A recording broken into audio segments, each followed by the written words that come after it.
Hi, everyone. Welcome to our first podcast at The Hub. You see us right now on Twitch and YouTube Live. In a few days, you will see us as a recording on the same platforms and snippets on Insta, TikTok, and other platforms. So welcome. I'm here with my friend and co-host, Andrei, and with our first two invitees, Guy and Yonatan. So thanks for joining, and let's start. Let's start the party. Welcome everybody. So we're super happy to have you guys join us today at the very first episode at the Hub. We're gonna dive in and have a quick chat with our two guests today. We've got Guy coming in as a senior sales engineer at Orca, and we've got Yonatan, who's a researcher at Orca. Guys, could you tell us a little bit more about you? And I'm gonna start, and I'm gonna pass the microphone to you, Guy. Hi, I'm Guy Rubinger. I'm a senior sales engineer at Orca. Orca is a cloud security platform that protects the cloud from the code to deployment. I started my career, I think, as a PC technician, and then for a few years I went to a network technician, system admin, storage, architecture of IT systems and clouds and public clouds. And after a couple of years, I started to get into the cybersecurity, logs, SIEM, EDRs, malware, detection, forensics, and etc. I did that for a few years as a solution architect for security. I managed for a couple of years a large team of customer success in another startup called Cyber Observer a few years ago that does pretty much the same, only on-prem. Search for a lot of misconfiguration and on-prem tools. It was a fun adventure, a very intensive one. And since then, another pre-sale role at an EDR company that sells mostly EDR called QMaster. And now I am at Orca for almost 2 years. Next month, I'm going to be 2 years. Thank you so much for that broad introduction. I'm going to pass to you, Yonatan, to tell us a little bit about your past and your current role at Orca. Okay, so hi, I'm Yonatan. I can't really talk a lot about my past experience because most of it is in the army, in the Israeli IDF. But I started getting into the cybersecurity realm, let's say, at around 16. I always loved technology and trying to break stuff apart, and the combination of the two just took me by storm.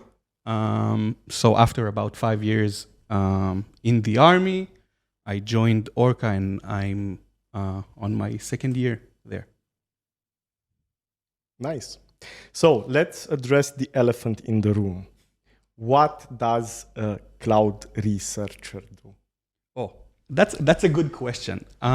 First of all, it's a very wide area, and a lot of researchers choose their niche, their area of expertise. But in general, what we try to do in our research team in Orca, we're trying to be the expert matter, the subject expert matter, subject matter expert.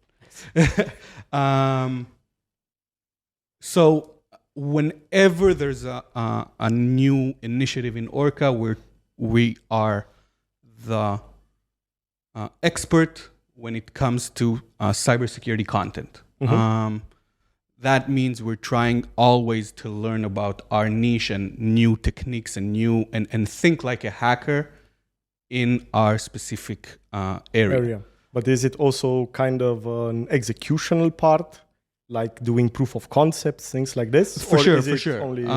So again, there are periods where your style of work changes between going with or working with product and R&D in order to implement risks or vulnerabilities or exploits that maybe you found or maybe you found on the internet that someone else has used. But for sure, there are a lot of times where you're alone against a system and you're trying to break it in order to add a new detection to our product, for example. So, and the second elephant in the room, because the room is big, right? And there are two elephants. So, sales engineer, right? Coming from a really technical background. What does it mean? What is a day-to-day challenge of a sales engineer? What's the sales part in it, and what's the engineering part in it? So, a sales engineer is a mix of both worlds. You have to be very good at creating relationship and trust with people. That's the more salesy part. You need to talk to people. You need to understand when they understand what you're saying, when they're not understanding. If they like you, if they don't like you, if they try to look smart and they didn't understand anything, if you need to be a more high level or low level, and to be able to do everything hands-on. And that's more the techie part. So you need to know how the system works, how to integrate it with other systems, how to troubleshoot, how to install, how to onboard, and how to explain the customer and to train him as quickly as possible and as clearly as possible to be able to do 80% and to use 80% of the system really quickly in about an hour or two. Really easily, and to show him that it's possible, to give him the trust that that we are a team and we can do it together. You're not buying a system and that's it. You're buying the service. You're buying the people in the company. You're buying the help of the people of the company. So, for example, in Orca, when you purchase the product itself, I'm staying post installation, post sale, and we have a customer success team, but I'm still staying. Like once a week, I'm talking with most of our customers.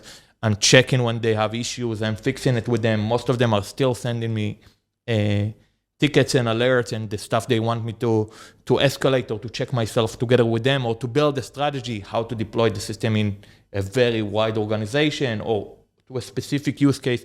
We want to detect a specific kind of malware in buckets or in images, how you can do it without impacting our cost or our performance and stuff like that. And we basically run the POC that they want, the proof of concept that they want, the use case that they want to see in the way that they want to see in their environment. So they connect their environment, we check it together by the method that they want to check with our tool and by their success criteria.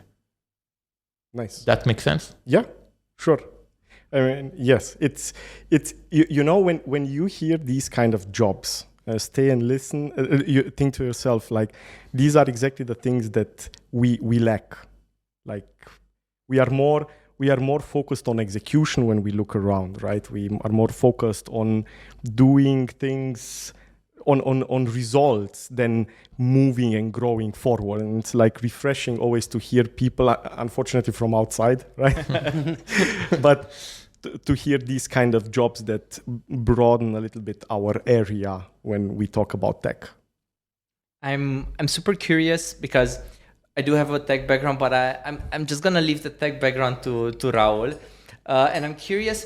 So, Guy, you're somehow the bridge between your sales guy and the client and their sales and tech team.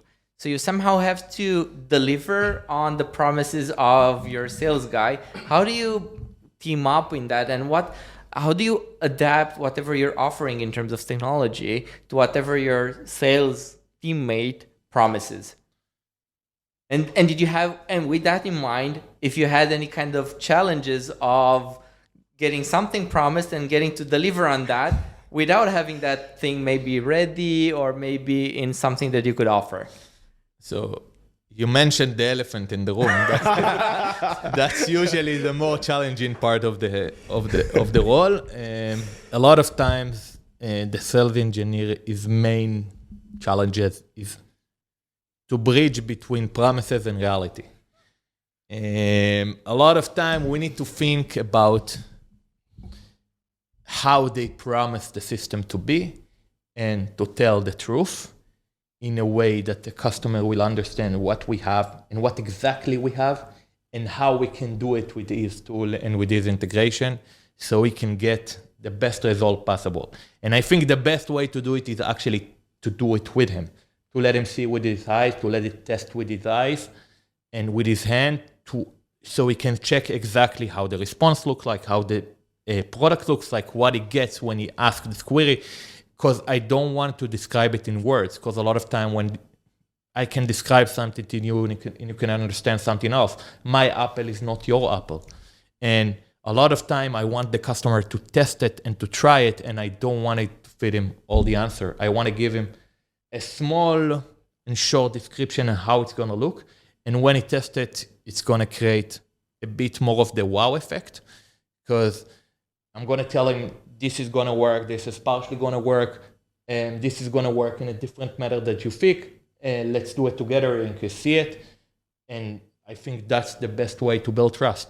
Because if you see it, I cannot sell something that you didn't understand. You test it yourself. It's like taking the car to a test drive. I want you to do it as much as you can, as many times as you can. I want you to do it together. I want you to bring me use cases that are super difficult that I cannot do, that if I need, I can add them. That's another part of my role, not only to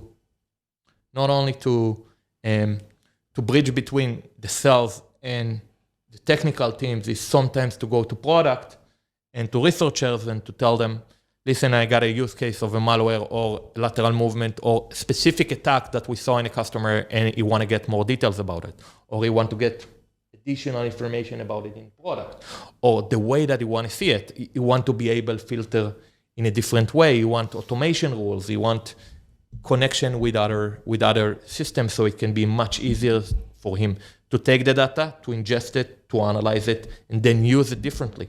Like, for example, our largest customer in the world is SAP, and they bought the product initially not for the security aspect. They bought it for the inventory aspect. They wanted to see what they had in the cloud. And then at the second step, once they tested it and understand how much depth we have in the inventory, they started to be open up, and they started to open up into the security aspects, because they didn't fit it, they didn't plan it into their budget. They wanted agentless inventory. And then they started to see that we have other aspects. So they started to test us for malware, for problems in the code, or issues in the code. And it started to move on by testing and by doing. They gave us, build me this report, build me this query. I don't see it in my cloud. I don't want to take an open source. And specifically, I'm against open source, and I'm telling it to all my customers.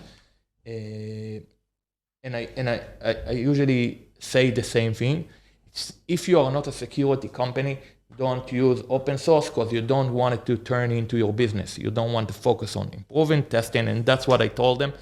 And instead of sitting 3 people into improving the open source, they actually tested us even in the security aspect, and it went much smoother. I'm super curious on how you end up. So you mentioned something really, really important about identifying new use cases, identifying how you can better serve your customer from a product perspective, and then you get up to figure things out. And I'm guessing that's the moment when you pass some of the things to Yonatan. And I'm guessing, Yonatan, are you kind of receiving inputs on where you can do some more research and where can you analyze things in terms of what you can deliver in terms of maybe technology, maybe in terms of new areas that you can experiment, that they come back as something that that guy can use for his clients? How does that look like?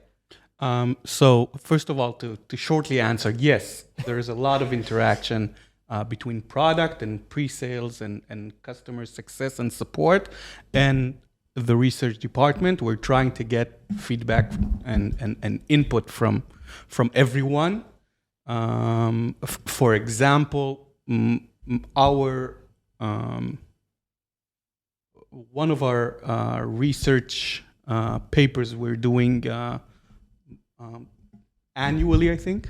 I'm not sure about the timeline, but I think it's annually. It's called State of the Cloud, which is using the information we get from our customers in order to create meaningful insights about the cloud in general. So we always try to get input from the more sources we have for inputs, the better. We're using our clients all the time for input about our product and for future advancements and future features of the product. Yeah, for sure. Nice. Before my next question, am I the only one that noticed that basically Guy destroyed the world of JavaScript? Didn't you just say you should not use open source like at all? Almost all. If it's not your business at security and you don't want to be a security company because the open sources at security are horrible. They are full of everything like libraries, everything we use. No. Okay. Mostly united systems like that unite a lot of intelligence combined into one system, SIEM systems that ingest logs and can do it differently. And there are even commercial systems that give you free access for a lot of things that are not open source that can do it much better. You need someone behind it. You need someone to support it. You need someone to help you when it get broken. You need someone to help you prioritize the false positive and to clean it.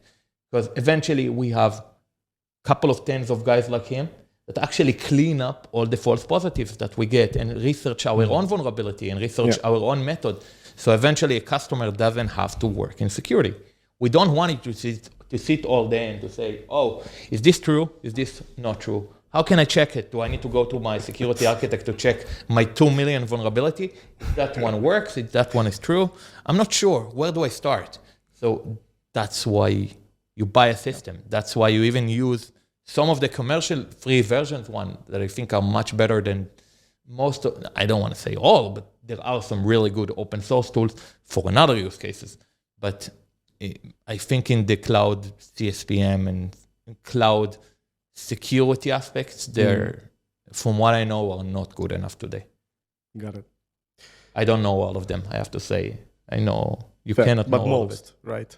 From what I if you think look so at far, like a helicopter view, it's like this. So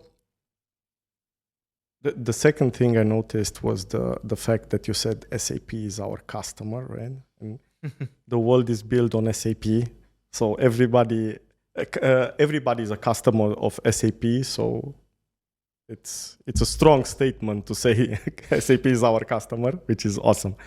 What I always question myself, right, when I see your kind of roles and your positions, is it because we struggle a lot in our industry to understand what's evolutionary and what's on a different path, right?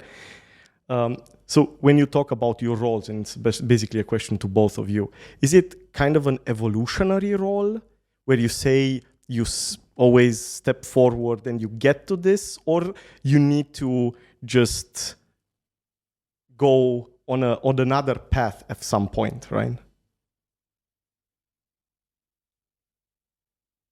I think every role, when you get into it as an evolutionary role, you're getting to it much more mature.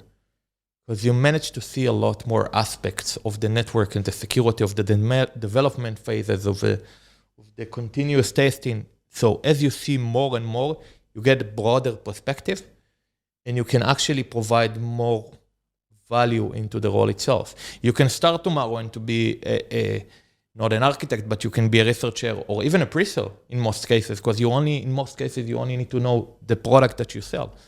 But I think in architecture, in pre-sale, even in product management or managing large teams from the roles that I did, if you bring a lot of experience from lower roles and you understand the process that all the people are working through and going through in order to get to that point that you are right now, it's much more easier to communicate. It's easier to communicate. It's easier to understand the other side, it's easier to work together because you felt their pain in some aspects. So many, And you can situations. actually get into their shoes. So they are saying, we are loaded with tickets, for example. From support teams, you hear that a lot.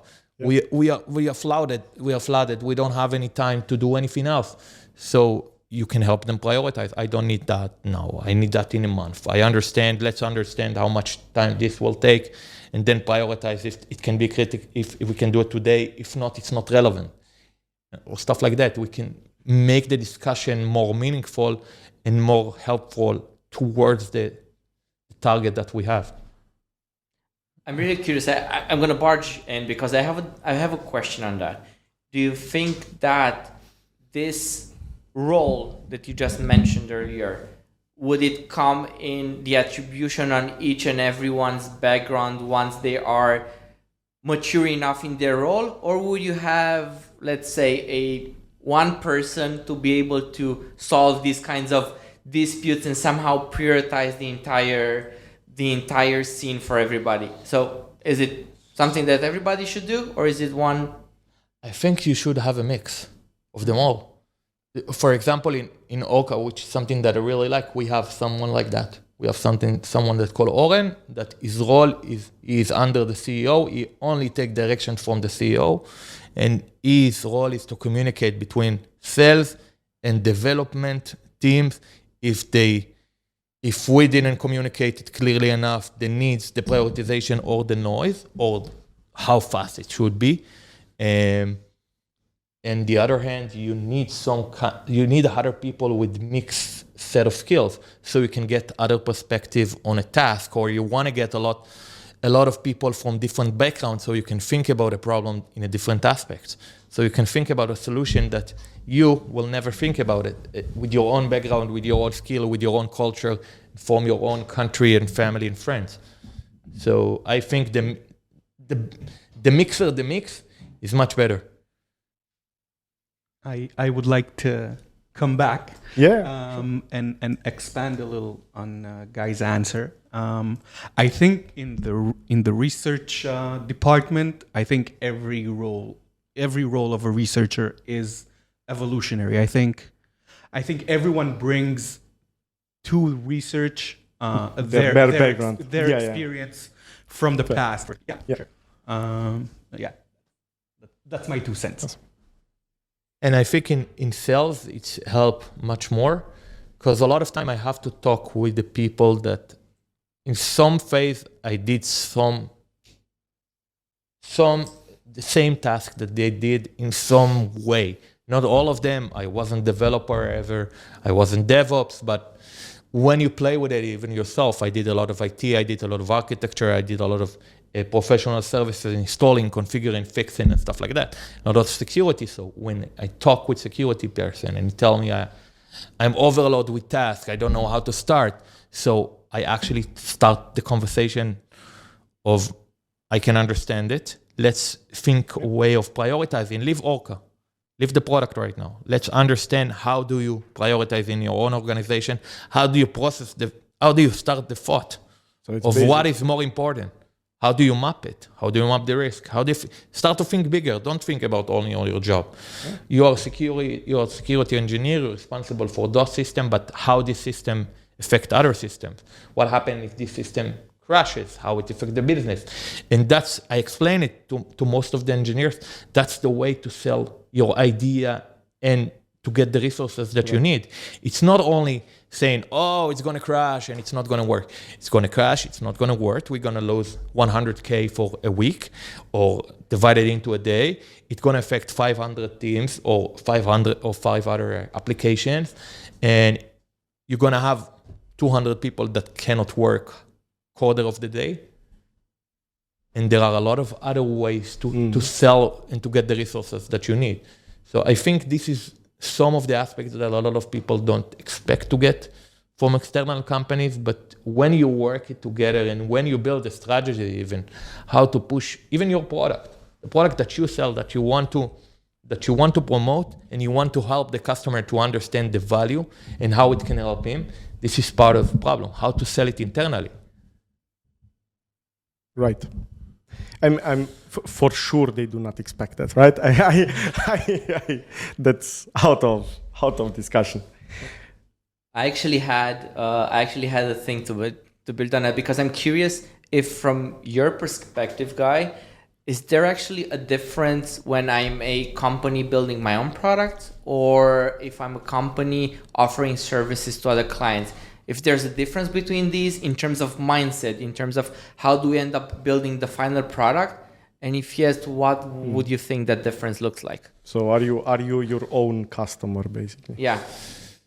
Services company is always more complicated because services company have two heads to feed. They have the vendor side and they have the customer side.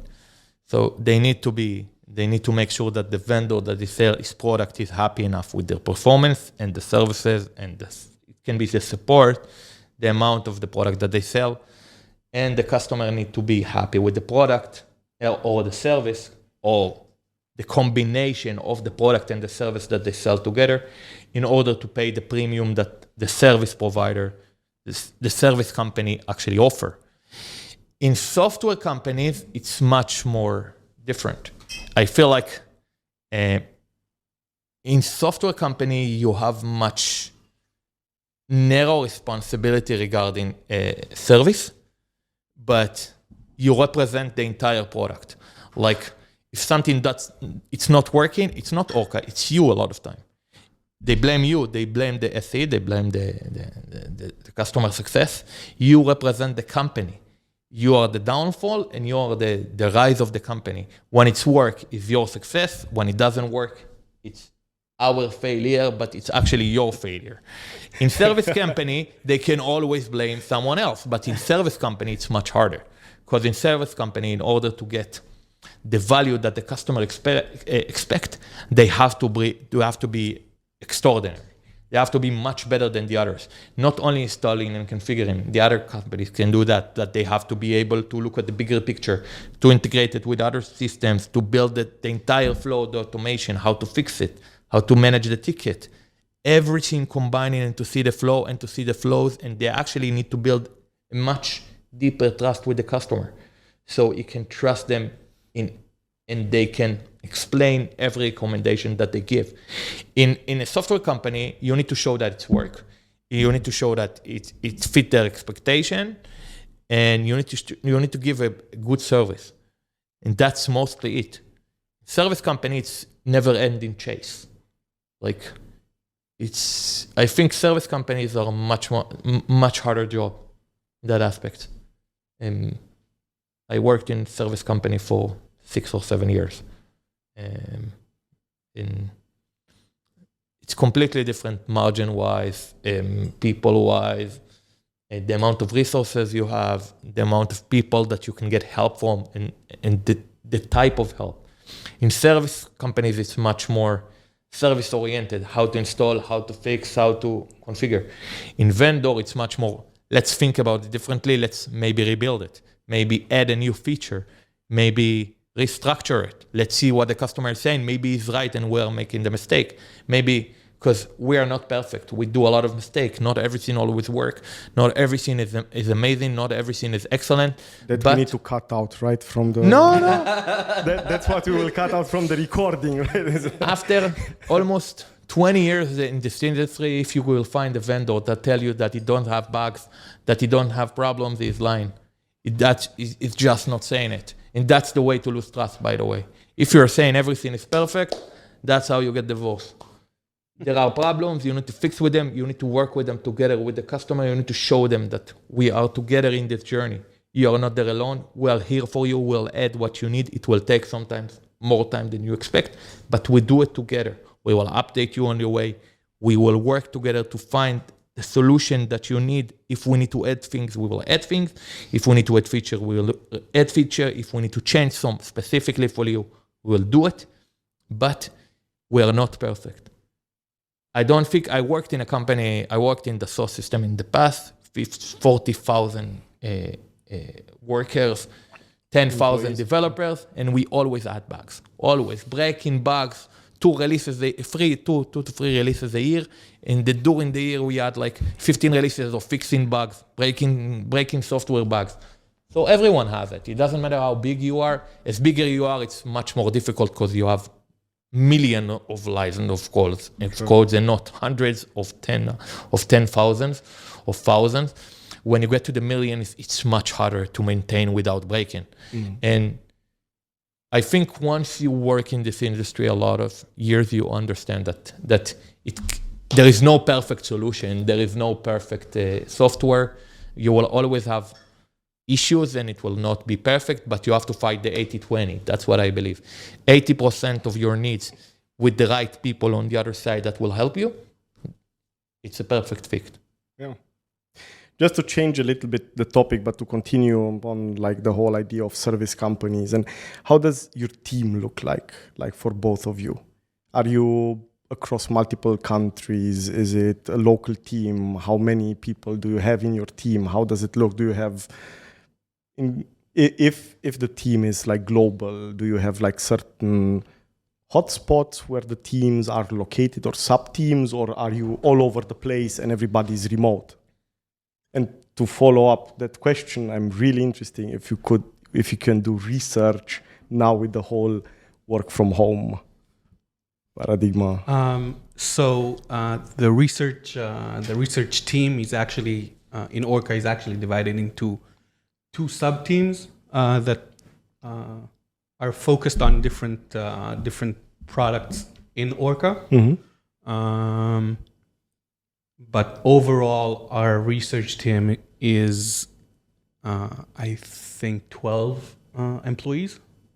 We're all based in our offices in Tel Aviv. And, well, I think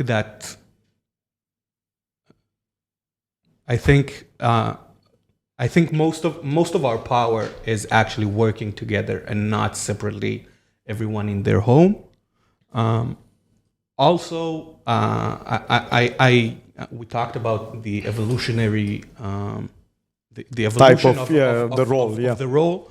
And what I like about our team is most of us come from very diverse backgrounds, and everyone brings something a little different, a little change of a mindset. Yeah. Exactly.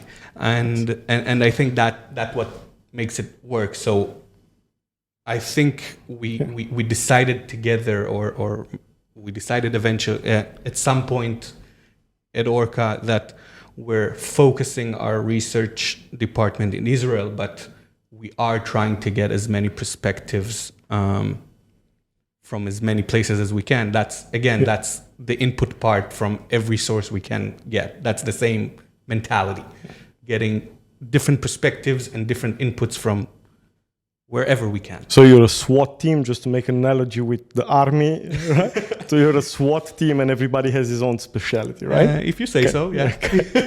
For sure.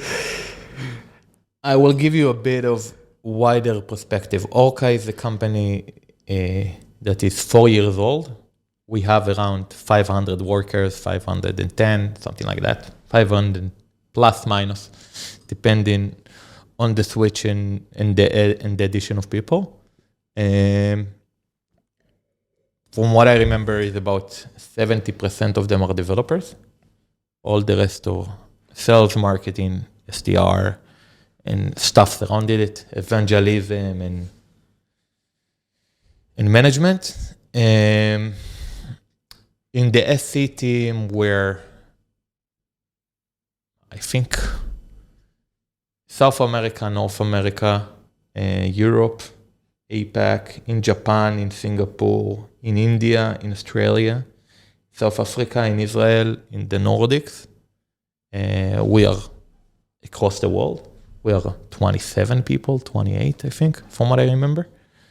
And I don't have yet... I didn't set my mind if working from home is good or not yet.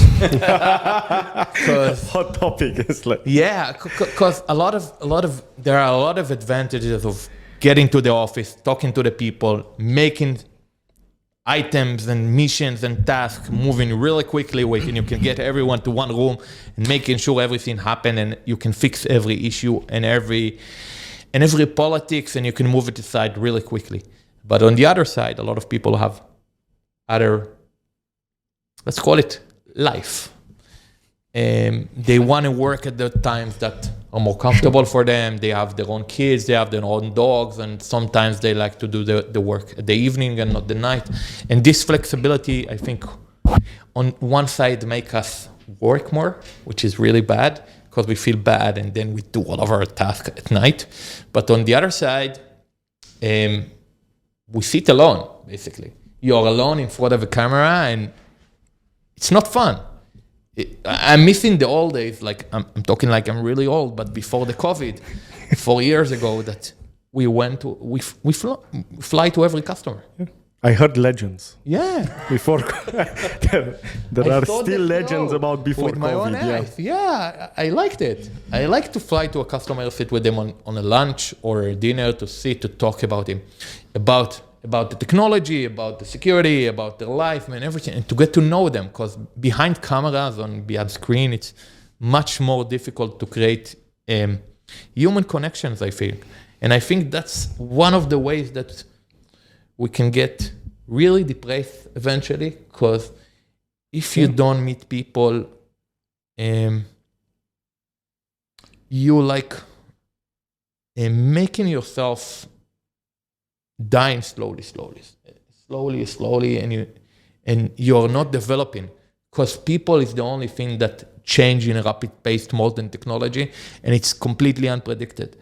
So it's the only thing that actually make you face your demons and to understand what's difficult for you and to understand that you have to deal with it and you have to fix it in some ways, and it makes you improve.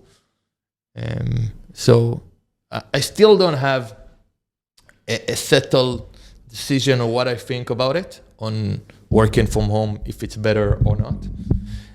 Each part of it has its advantages and disadvantages. So we have to bring Guy in every 6 months to see if his perspective gets to Exactly. to add a little bit on top. That's super nice. I still have a saying that if we keep on working from home forever, the psychologist will become more and more expensive. But that's, right? Yes. That's something on... It's like higher demand, higher prices. I saw an article That's from all. a CEO 2 days ago. I don't remember from which company. He said 30% of the workers have to come to work from office. And when they asked him in an interview, are you working from office? Oh, it's not for me. I don't work well in office. I personally don't... I don't get my task done when I'm at office. Yeah. It's funny, right? I believe one of the biggest shocks that we had during the pandemic and new hires, colleagues coming and everything was the height of people. Yeah. When you literally didn't, because in the camera you are not aware of, is it like a tall person, is it a short person, is it like, what's the, and you cannot relate, right? It's a 2D image, you can't relate to that. And we had situations like once we had a new colleague and we were in Germany, and I didn't know, right? He looked very, very short from the camera and through the camera. And then I was in the offices back in Germany, and I searched for him. And he's like literally 2 heads taller than me, right? So I went in a meeting room where he should have waited for me. I didn't see his head, right? I looked through him and was like, where is he? And then closed the door. And then he came out after me and said like, hey, come in.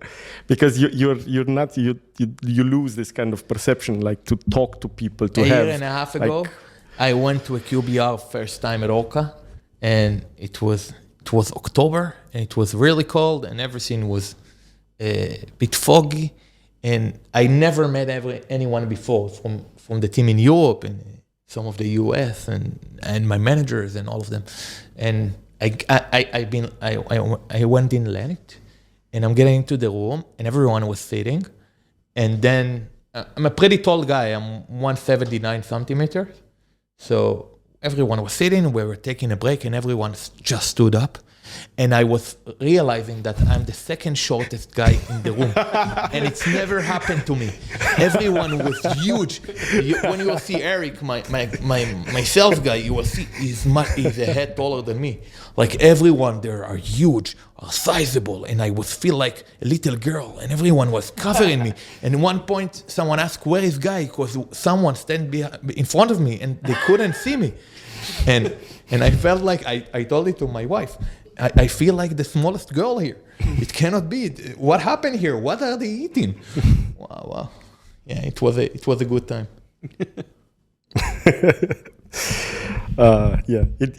It's also a cultural thing, right? The height, and it's if you go to certain countries, you go and then you see you need to change your angle, and then so. That's our gossip. That's our problem, right? As men, that's what we deal with. But coming back to your experience here, so you told us before that you're part Romanian. Yeah. Yes. My father was born in Timișoara. I have a Romanian citizenship. My other side, my mother is from Morocco, but my father grew here for until age 2, and then they moved to Israel. And my father he understands Romanian fluently. You can talk with him really fast, and he can understand anything. But if you ask him to talk back, he cannot talk because at home they were only speaking Romanian. His parents were only speaking Romanian, and he was speaking with them Hebrew to teach them Hebrew when they went to Israel. So he understands completely every vibe and every kind of language and every verb in Romanian, but he cannot speak. I think it's amazing how the human brain in someone sometimes works. And is this why you came here right now for the big conference tomorrow? Or how did you choose Timișoara? What was the reasoning behind it? We actually didn't choose Timișoara. But I jumped on the spot when it got offered. I said, yeah, I want to go. I want to see where my father was born and everything, and where he grew up until age 2. So where he crawled, it's basically not even crawling in age 2, I think, but I wanted to see it, yeah. So maybe for the ones who are watching us now or super soon until tomorrow, what are you doing here? What's happening tomorrow? Could you share a little bit about what you're gonna be talking about? Maybe what kind of insights are you planning on sharing over there? And let's pass to Yonatan and see. So we have a conference tomorrow.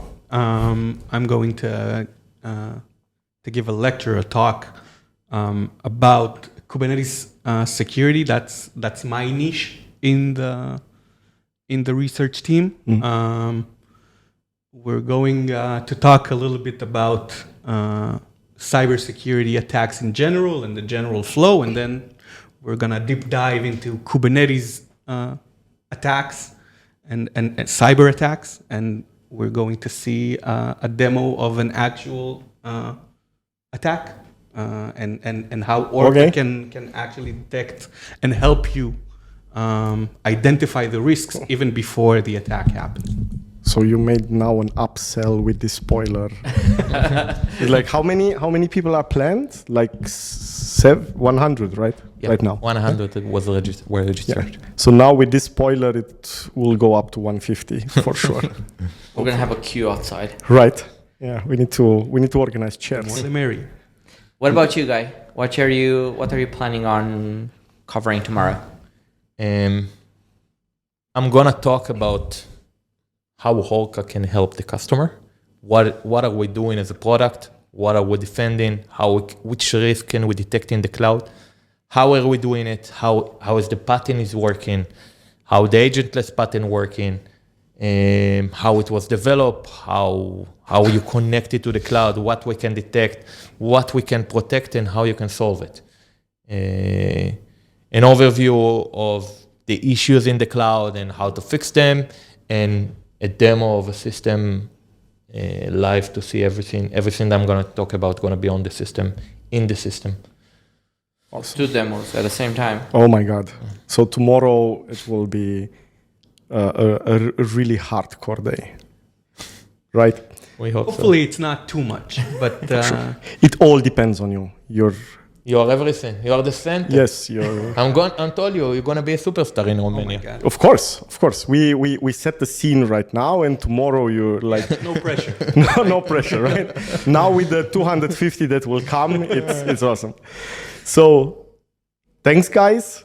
That was all, right? We want to close it on a really high note and not to give too many spoilers for tomorrow. Thanks for accepting our invitation. Thank you for inviting us. And enjoy our wonderful cultural capital of Europe 2023, Timișoara. Thank you. Thank you so much, guys, for joining us. We're definitely looking forward for an amazing day tomorrow. No pressure. Posters are already all over the city. Thanks. Thank you.